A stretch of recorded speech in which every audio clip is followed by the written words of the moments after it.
first. He's the owner of mercy. He's them his messengers to warn his creatures. السلام عليكم ورحمة الله وبركاته. بسم الله الرحمن الرحيم. إن الحمد لله نحمده ونستعينه ونستغفره ونعوذ بالله من شرور أنفسنا ومن سيئات أعمالنا. إنه من يهده الله فلا مضل له ومن يضلل فلا هادي له. وأشهد أن لا إله إلا الله وحده لا شريك له وأشهد أن محمدًا عبده ورسوله.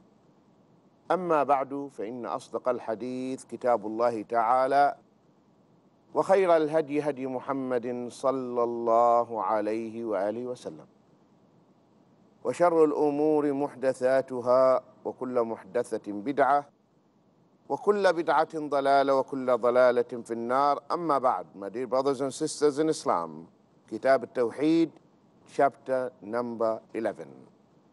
Make no animal sacrifice for other than Allah in a place where sacrifice is made for other than Allah. This is the title, that it is unlawful, it is haram to make animal sacrifice for Allah, but in a place where people offer sacrifices to other than Allah. Are you following? Yes, you are going to offer your sacrifice for Allah, but in that place there are people who are offering sacrifices to other than Allah subhanahu wa ta'ala. In that case, you are not allowed, though your intention is for Allah, you are not allowed to go to that for your sacrifice. Is this clear? So this is the title. Now, the author, rahimahullah, is going to, as usual, mention the relevant proofs and evidences from the Quran and Sunnah to support that title. He said, Allah subhanahu wa ta'ala said in the Quran, لا تقم فيه أبدا لمسجد أسس على التقوى من أول يوم أحق أن تقوم فيه رجال يحبون أن يتطهروا والله يحب المطهرين. Never stand you therein. Verily, the masjid or the mosque whose foundation was laid from the first day on piety is more worthy that you stand therein to pray. In it are men who love to clean and to purify themselves, and Allah loves those who make themselves clean and pure. This is Surah number 9, Ayah 108. This ayah maybe apparently does not seem fit for the title, because this ayah talks about what? Do not stand therein. So you need to know the background. The background, you know that they were munafiqeen, hypocrites. Where? In Medina. The question I want to ask you, were there hypocrites in Mecca? Were there munafiq in Mecca? No. There were no munafiqs in Mecca, either Muslim or Kafir. That's it. In Mecca there were no munafiqs. There were no hypocrites in Mecca. In Mecca, the Kafirs, the non-believers, they were strong. They were not afraid of anyone. And the Muslims, they were minorities.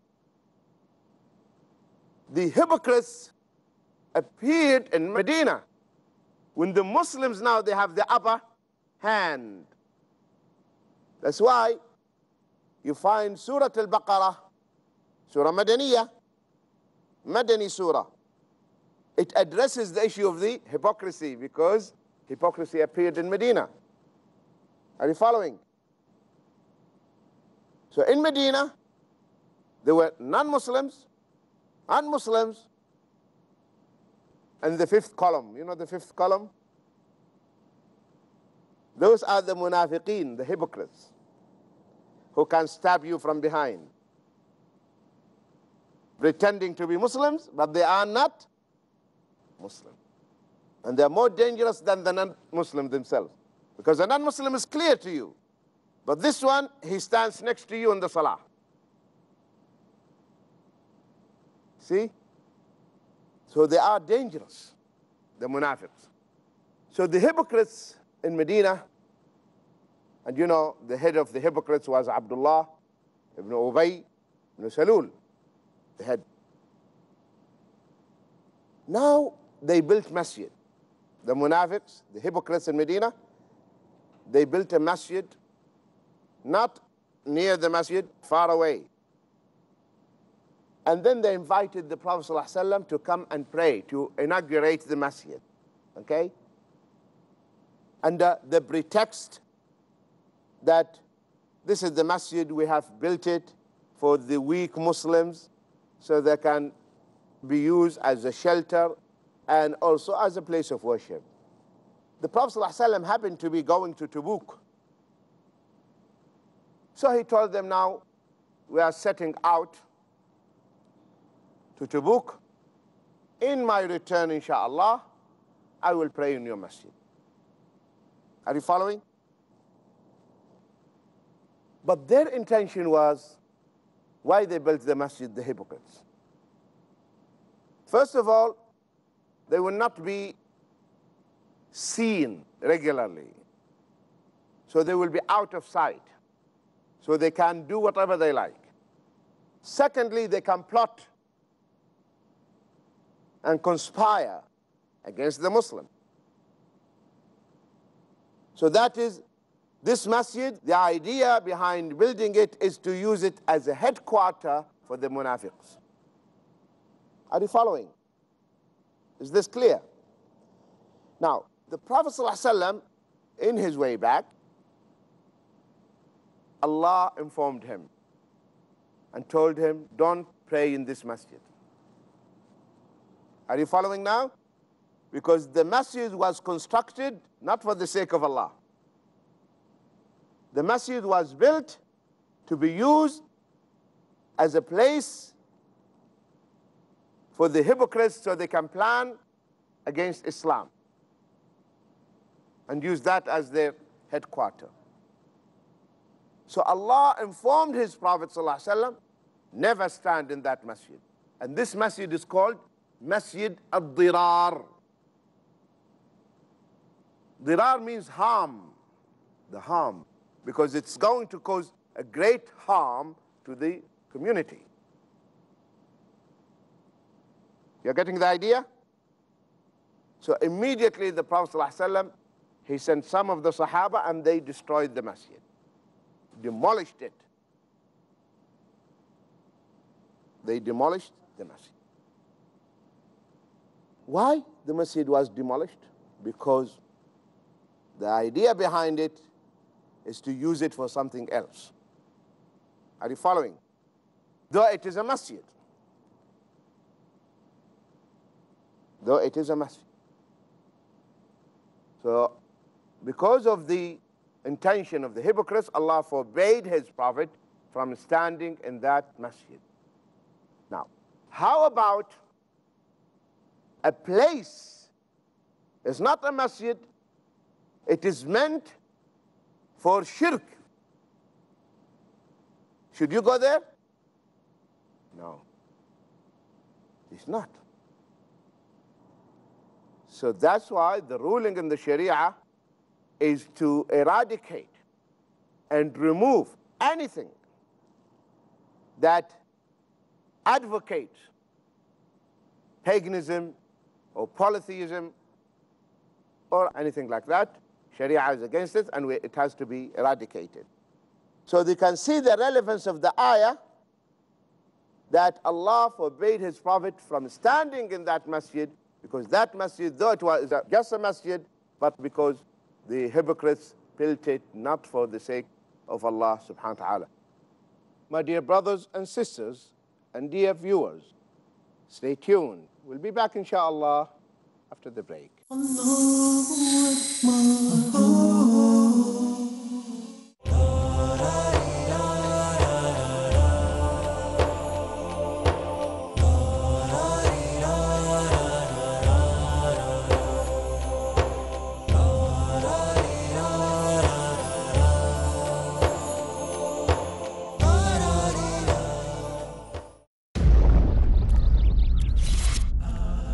In our search for true peace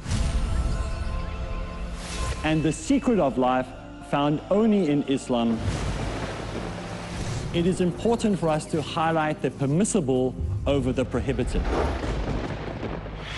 So if you busy yourself with the do's, you don't have time to do the don'ts. So with this positive attitude, it makes it easier for you to call people to in Islam. So join me, Arib Islam, as we go through the series True Peace, the Secret of Life, only on Peace TV. Proceed with the guidelines that lead towards everlasting happiness in True Peace, the Secret of Life. Every Friday at 11 p.m. and repeat telecast at 12 p.m. Saudi Arabia on Peace TV.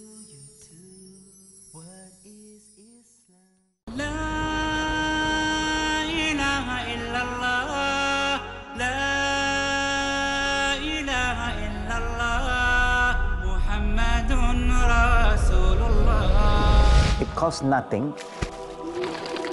but give us Jannah. Remember Allah's blessing and His commandments. Follow His prophets and His books. Do what He wants to get what you want. Adopt the acts that polish our hearts from its rust and cause us to be remembered by Allah in Remembering Allah with Hussein Yee. Every Tuesday at 8 p.m. and repeat telecast at 11:30 a.m. Saudi Arabia on Peace TV.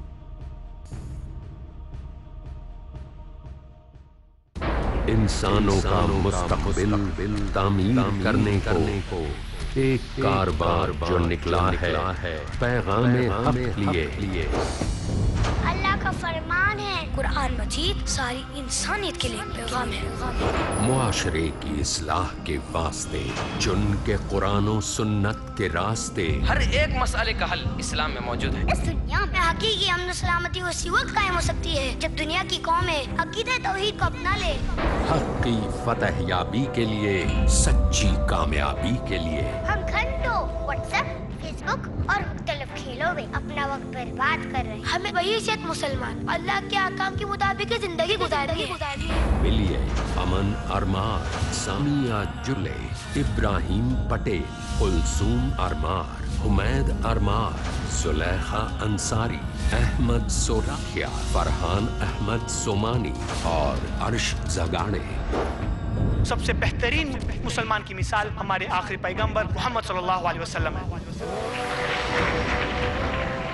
निकल पड़ा है इस्लामी नौजवानों का कारवां ताकि इंसानियत को दिलाई जा सके अपनी मंजिल।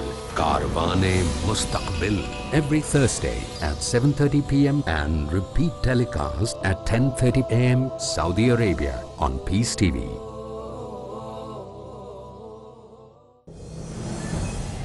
Subhanallah, Subhanallah, Hamdan Lillah, Hamdan Lillah, Subhanallah, Subhanallah, Hamdan Lillah, Hamdan Lillah.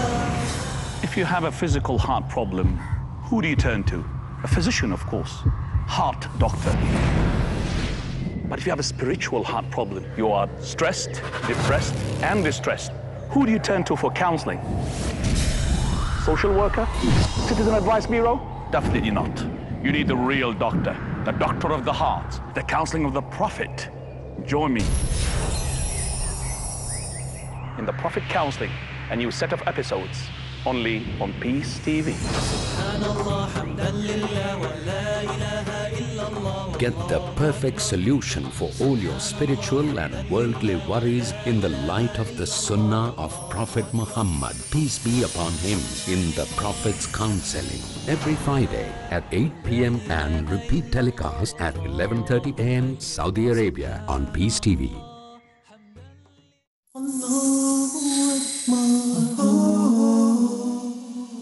Welcome back, my dear brothers and sisters and dear viewers.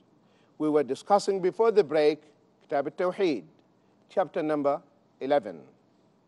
So here Allah subhanahu wa ta'ala is telling his prophet, لا تقم فيه أبدا, never stand in that masjid. لمسجد أسس على التقوى من أول يوم أحق أن تقوم فيه.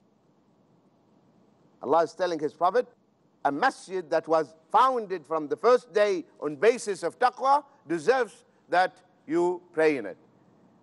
This masjid, the scholars differed about it. Is it, which masjid? Is it Quba, the masjid of Quba, or the masjid of the Prophet ﷺ? There are two famous opinions. Because Allah has said, La masjidun ussisa ala taqwa. Verily the masjid whose foundation was laid from the first day on piety is more worthy. It deserves that you pray in it. So they differed. Ibn Abbas, Ali, and others, they are holding the opinion that the masjid is Quba. Masjid Quba. And the reason they are saying it is Masjid Quba, because Allah said in the end of the ayah, in it, in the masjid, there are men who purify themselves. And Allah loves those who purify themselves. So Ali came to the people of Quba and asked them, why did Allah praise you?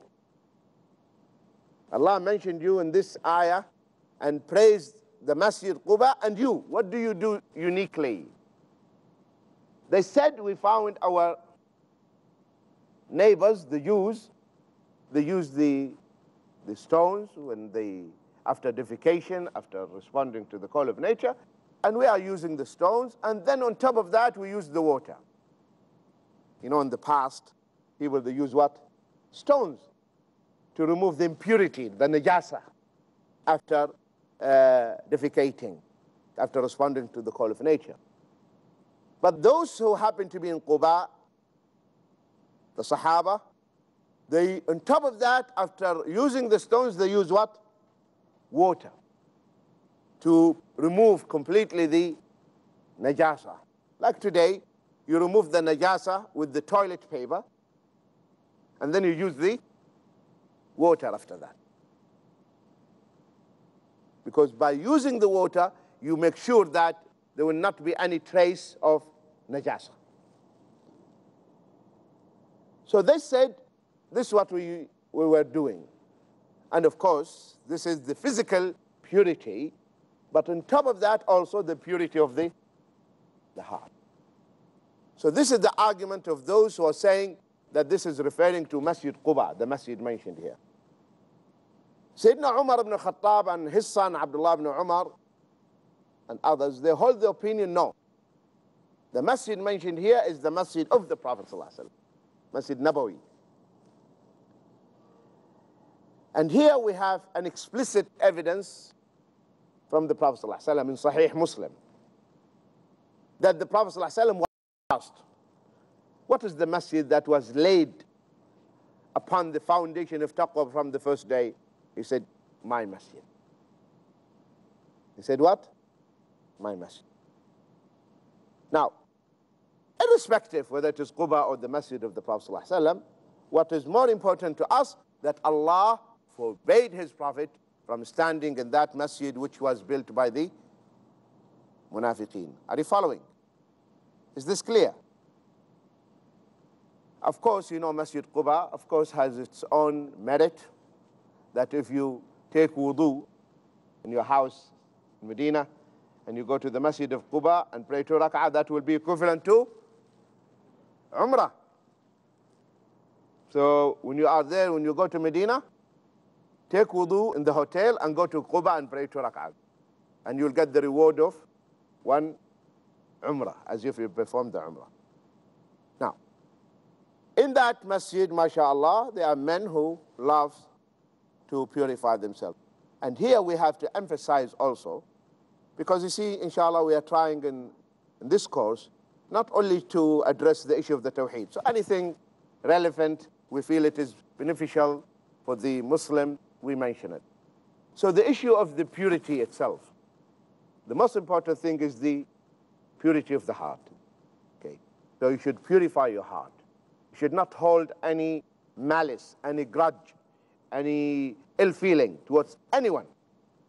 Always keep your heart clean. When you go to sleep, you forgive everyone, because you might not get up in the morning. That's it. You die, because you know that we die every night, right? Yes. But this is called minor death. The soul goes to Allah all the night. That's why when you get up in the morning, what do you say? Alhamdulillahi alladhi ahyana ba'dama amatana wa ilayhi nushur. All praise to Allah who gave us life after we were dead. So every night we die. We never know the soul will come back or not. We don't know. That's why sleep is called minor death. Al-Mawt al-Sughra. So don't hold anything in your heart. Forgive the people. Also, the physical purity. Purify yourself physically. Prophet Muhammad ﷺ, he said that most of the grave punishment is due to those who do not clean themselves. They pass urine, they don't clean themselves. They go to the toilet, they don't clean themselves. So they will be tortured and punished in their grave because of that. So make sure when you respond to the call of nature, what should you do? Make sure you clean yourself. And on top of that, take wudu. Make it your habit. Take wudu. Because Prophet Muhammad ﷺ said, لا يحافظ على الوضوء إلا مؤمن. The one who will maintain his wudu always, only the mu'min. So when you're always in state of tahara, always maintaining your wudu, always. This is a piece of advice from the Prophet ﷺ. One day the Prophet ﷺ, he passed by two graves. And he said, those two men who are buried here, they are now going through the torment of the grave, torture of the grave, punishment in the grave. One of them was always backbiting. Another one, he doesn't clean himself when he responds to the call of nature. Then he asked for a leaf of date palm tree. And he divided it into two halves, and he put one part here and one grave, and the other on the other grave. And he said, perhaps Allah will lessen the punishment as long as these two leaves are green before they dry. And unfortunately, some Muslims, they do this now. Huh? Have you seen that? The moment they bury someone, they put that one. We ask them, are you sure that he's going to be punished? Who told you that this guy is going to be punished? That is Rasulullah sallallahu alaihi wasallam. Allah told him. By putting this, they are telling us that he is now. Who told you this? You should not do that. And the Sahaba, no one did this. Understand? The Sahaba, they understood this meaning of hadith, that only Rasulullah, we don't know.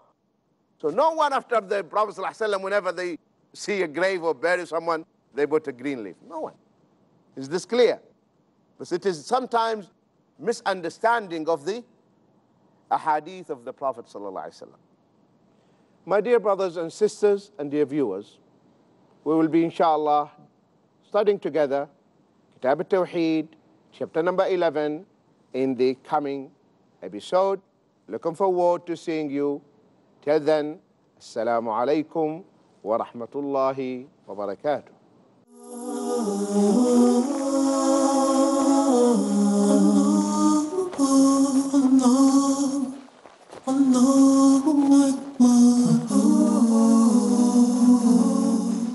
He created the universe. To him belong the heavens and the earth. The